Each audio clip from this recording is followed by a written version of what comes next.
Artificial ఇంటెలిజెన్స్లో India chances ఏంటి? 2023లో భారత పర్యటనకు వచ్చిన ఓపెన్ ఏఐ సీఈఓ శామ్ ఆల్ట్మన్కు ఎదురైన ప్రశ్న ఇది. దీనికి ఆయన ఇచ్చిన ఆన్సర్ ఏంటో తెలుసా? హోప్లెస్ అని.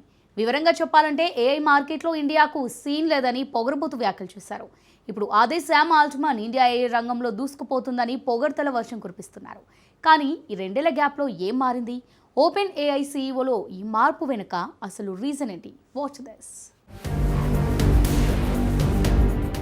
అప్పుడు హోప్లెస్ కామెంట్, ఇప్పుడు భారత్ బేష్ వాక్య. ఓపెన్ ఏఐ సీఈఓ సామ్ ఆల్ట్మన్లో ఈ మార్పుకి రీజన్ ఏంటి?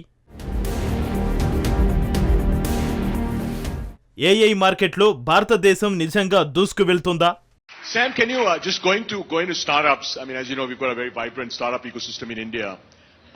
Specifically focused on AI, are there spaces where you see, let's say, a startup from India building, you can build on the models, be it ChatGPT and many others.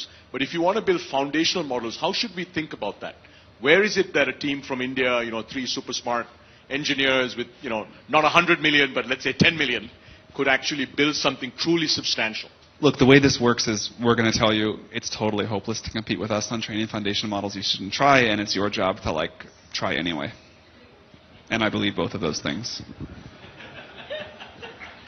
I think it is pretty hopeless, but 2023లో open AI CEO Sam Altman భారత పర్యటనలో చేసిన పొగరుబోతు వ్యాఖ్యలే ఇవి. మన దేశంలో open AI, chat GPT వంటి టెక్నాలజీని ఎలా అభివృద్ధి చేయవచ్చు అనే దానిపై గూగుల్ ఇండియా మాజీ సీఈఓ రాజన్ ఆనందన్ సామ్ ఆల్ట్మన్ని ప్రశ్న అడిగారు. దానికి సామ్ ఆల్ట్మన్ ఒకే ఒక్క ముక్కలో ఏఐ మార్కెట్లో ఇండియాకు ఛాన్సెస్ హోప్లెస్ అని పొగరుబోతు సమాధానమిచ్చారు. సింపుల్గా చెప్పాలంటే భారతదేశానికి అంత సీన్ లేదనేశారు. ఈ వీడియో అప్పట్లో సోషల్ మీడియాలో విపరీతంగా వైరల్ అయింది. సామ్ ఆల్ట్మన్ వ్యాఖ్యలకు ఛాలెంజ్ యాక్సెప్టెడ్ అంటూ నెటిజన్లు ట్వీట్ చేశారు. ఆల్ట్మన్ వ్యాఖ్యలకు కౌంటర్గా Tech Mahindra CEO CP Gurnani సైతం ఛాలెంజ్ యాక్సెప్టెడ్ అంటూ ట్వీట్ చేశారు. తాజాగా మరోసారి సామ్ భారత పర్యటనకు వచ్చారు. ఈ పర్యటనలో ఆయన ఏమన్నారో తెలుసా? I really want to echo the comments about the full stack approach. India is an incredibly important market for AI in general, for OpenAI in particular. It's our second biggest market, tripled users here in the last year. But mostly seeing what people in India are building with AI at all levels of the stack, chips, models, all of the incredible applications. So I think India should be doing everything. I think India should be one of the leaders of the AI revolution. It's really quite amazing to see what the country has done and embraced the technology and building, again, the entire stack of things on top of it. ఒకప్పుడు అసలు ఏఐలో India chances hopeless అనే డైలాగులు కొట్టిన Open AI CEO Sam Altman ఇప్పుడు wow, India AI రంగంలో దూసుకుపోతోంది, భారత్ సాధించిన వృద్ధి అసాధారణం అని పొగడ్తల వర్షం కురిపిస్తున్నారు. కృత్రిమ మేధాలో సంచలనం సృష్టించిన తమ చాట్ జీపీటీకి భారత్ రెండో అతిపెద్ద మార్కెట్గా మారిందని ఆల్ట్మన్ తెలిపారు. దేశీయంగా చాట్ జీపీటీని ఉపయోగించే యూజర్ల సంఖ్య గత ఏడాది 3 రెట్లు పెరిగినట్లుగా ఆయన చెప్పారు. ఏఐ విప్లవానికి సారథ్యం వహించే దేశాల్లో భారత్ కూడా ఉంటుందని పేర్కొన్నారు.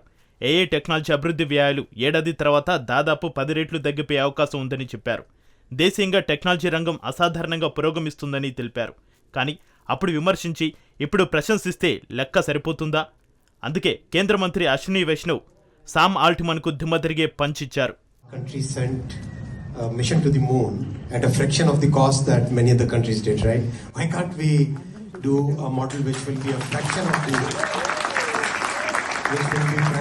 cost that many other countries do? So yes, innovation will bring that cost down. Within the applications in healthcare, in education, in agriculture, in weather forecasting, in disaster management, in transportation, multiple different things we are working. ChatGPT లాంటి foundational మోడల్ను రూపొందించే సామర్థ్యాల విషయంలో భారత్పై అసలు ఆశలే లేవంటూ 2 ఏళ్ల క్రితం పర్యటనలో వ్యాఖ్యానించిన ఆల్ట్మన్కి వైష్ణవ్ ఇచ్చిన కౌంటర్ ఇదే. చంద్రుడి మీదకు అత్యంత చౌకగా చంద్రయాన్-3 మిషన్ను ప్రయోగించిన భారత్కి అత్యంత తక్కువ ఖర్చులోనే ఏఐని కూడా రూపొందించే సామర్థ్యాలు ఉన్నాయన్నారు. సొంతంగా చిప్ సెంటర్లను తయారు చేసుకోవడం, అత్యంత చౌకగా కంప్యూటింగ్ సామర్థ్యాలను అందించడం నుంచి భారతీయ భాషలు, సంస్కృతులకు అనుగుణంగా మోడల్స్కి శిక్షణ ఇచ్చే డేటా సెట్లను రూపొందించే వరకు ఏఐ సంబంధిత పూర్తి వ్యవస్థను తీర్చిదిద్దడంపై భారత్ కసరత్తు చేస్తుందని తెలిపారు. వైష్ణవ్ కౌంటర్లను కాస్త పక్కన పెడితే ఏఐలో భారత్ హోప్లెస్ అనే డైలాగ్స్ కొట్టిన సామ్ ఆల్ట్మన్లో ఈ మార్పు ఎందుకొచ్చింది? ఎందుకంటే చాట్ జీపీటీ, డీప్ సీక్ లాంటి కృత్రిమ మేధా సాధనలు ఉపయోగించొద్దంటూ కేంద్ర ఆర్థిక శాఖ తమ అధికారాలను ఇటీవలే ఆదేశించింది. చాట్ జీపీటీకి ఇండియా రెండో అతిపెద్ద మార్కెట్. ఈ మార్కెట్ను కోల్పోతే ఆ సంస్థ భారీగా నష్టపోతుంది. కానీ ఇదొక్కటే రీజన్ కాదు, భారత్ ఏఐను అందుకునేందుకు ఏఐ స్పీడ్తోనే దూసుకెళ్తోంది. Very soon we will also have our own LLM. In the India AI compute facility, we have received compute bids for creating 18,000 GPUs. Anybody who wants to invest in AI compute facility is today getting a platform through the India AI mission.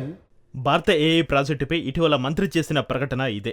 Bharat కూడా సొంత AI మోడల్ను తయారు చేస్తుందని వెల్లడించారు.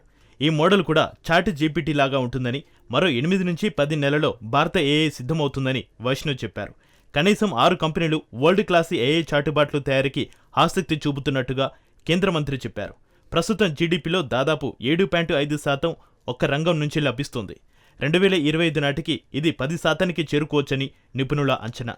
దీనికి తోడు edutech రంగంలో 2030 నాటికి ఏఐ మార్కెట్ విలువ $80 బిలియన్ ఉంటుందని నిపుణులు లెక్కలు వేస్తున్నారు. ఈ నేపథ్యంలోనే ఇండియా ఏఐ హబ్ కావడానికి అవసరమైన ప్రయత్నాలు వేగంగా సాగుతున్నాయి. దీనిలో భాగంగా 500 కోట్లతో ఏఐ ఎక్సలెన్స్ సెంటర్ను ఏర్పాటు చేయాలని కేంద్రం ప్రతిపాదించింది. భారత్ కూడా ఏఐ రీసెర్చ్, ఇతర అప్లికేషన్లలో ఆధిపత్యం ప్రదర్శించడం అవసరమని బడ్జెట్ సందర్భంగా మంత్రి నిర్మలా సీతారామన్ తెలిపారు. మరోవైపు ఇప్పటికే వ్యవసాయం, ఆరోగ్యం, సస్టైనబుల్ సిటీస్ రంగాల్లో ఇలాంటి కేంద్రాలను ఇప్పటికే ప్రారంభించారు. తాజాగా ప్రతిపాదించిన ఎక్సలెన్స్ సెంటర్ విద్యా ప్రయోజనాల కోసం వినియోగించనుంది. భారత్కు మరో 10 నెలల్లో సొంతంగా లార్జ్ లాంగ్వేజ్ మోడల్స్ వస్తుంది. ఇది సొంత టెస్ట్ను జనరేట్ చేయడం, ఇతర పనులు చేసే ప్రోగ్రామ్. ఇది ఒక రకమైన మిషన్ లెర్నింగ్ అని చెప్పవచ్చు. ChatGPT, DeepSeek models తరహాలో ఈ ఏఐ పనిచేస్తుంది. ప్రస్తుతం భారత్లో ఏఐ మోడల్ 10,000 జీపీయూలను దాటింది. సమీప భవిష్యత్తులో ఇది 18,600 జీపీయూలను లక్ష్యంగా పెట్టుకుంది. ప్రస్తుతం డీప్ సీక్ 2,000 జీపీయూలు, చాట్ జీపీటీ 4వ వర్షన్ను 25,000 జీపీయూలతో అభివృద్ధి చేశారు. 6 ప్రధాన డెవలపర్లు కలిసి భారత్కు చెందిన ఏఐ మోడల్పై పనిచేస్తున్నారు. దీనికి సంబంధించి తొలి వర్షన్ అందుబాటులోకి వచ్చేసరికి 4 నుంచి 10 నెలలు పట్టవచ్చని తెలుస్తోంది. మరోవైపు రష్యా తర్వాత ఇప్పుడు ఫ్రాన్స్ కూడా మన దేశంతో ఆర్టిఫిషియల్ ఇంటెలిజెన్స్ భాగస్వామ్యాన్ని ఏర్పరచుకోవడానికి ప్రయత్నిస్తుంది. ఈ నెలలో ప్యారిస్లో జరిగే ఆర్టిఫిషియల్ ఇంటెలిజెన్స్ యాక్షన్ సమ్మిట్కు ప్రధాని మోడీని ఆహ్వానించింది. భారతదేశాన్ని చాలా ముఖ్యమైన దేశంగా ఫ్రాన్స్ అభివర్ణించింది. ఈ సమ్మిట్లో తప్పుడు సమాచారం, సాంకేతిక దుర్వినియోగంతో సహా ప్రధాన ఏఐ అంశాలు చర్చించనున్నారు. ఇక 2030 నాటికి ప్రపంచ ఆర్థిక వ్యవస్థకు ఏఐ నుంచి $15.7 ట్రిలియన్ ఆదాయం వస్తుందనే అంచనాలున్నాయి. ఇప్పటికే చైనా, అమెరికాలు ఈ రంగంలో హోరాహోరీగా తలపడుతున్నాయి. డీప్ సీక్ పేరిట చైనా తీసుకొచ్చిన ఏఐ అమెరికా ఆధిపత్యానికి గండికొట్టింది. ఏఐ రేసులో తాము ముందున్నామని సంకేతాలు ఇచ్చింది. ఇలాంటి సమయంలో భారత్ కూడా ఏఐని అందుకునే ప్రయత్నాల్లో వేగం పెంచడంతో ఈ రేసు ఆసక్తికరంగా మారిపోయింది. ఒక్కటి మాత్రం నిజం, భారత్ ఏఐ అందుబాటులోకి వస్తే సంచలనాలు సృష్టించడం ఖాయం. ఇది తెలుసు కాబట్టే ఒకప్పుడు భారత్ హోప్లెస్ అన్న ఆల్ట్మన్ ఇప్పుడు సాహో భారత్ అంటున్నారు.